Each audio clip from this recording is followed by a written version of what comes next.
শোনেন, বাজ বিচার বাদ দেন, কে ভালো কে খারাপ। কারণ এই অনলাইন প্ল্যাটফর্মে দেখবেন যে যারা অশ্লীল ভিডিও বানাচ্ছে, খারাপ ভিডিও বানাচ্ছে, পাগলামি সাগলামি করে ভিডিও বানাচ্ছে, কাপল ব্লগার যারা ভাঙাচোরা করছে, উল্টাপাল্টা ভিডিও বানাচ্ছে, নেগেটিভিটি ছড়াচ্ছে, ওই সব ভিডিওতে আমরা গালি দিলেও না ওই সব ভিডিওই আমরা দেখি মূলত।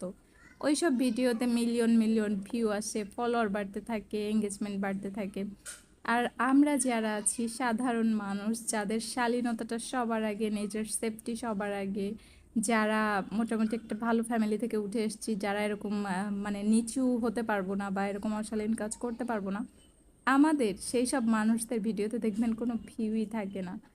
অথচ আমরাই বলি যে হ্যাঁ আমরা শালীন ভিডিও করি, আমাদের ভিডিওতে ভিউ আসে না। আবার অন্যদিকে দেখা যায় আমরা কিন্তু ওই পাগলামি সাগলামি ভিডিওগুলো নিজেরাও বেশি দেখি, দেখেই কিন্তু কমেন্টগুলো করি, তাই না?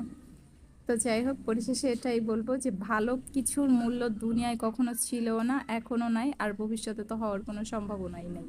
যে যত খোলামেলা তার ভিডিওতে তত ভিউ, তত রিচ, তত এঙ্গেজমেন্ট। তো সবাই ভালো থাকবেন, আল্লাহ হাফেজ।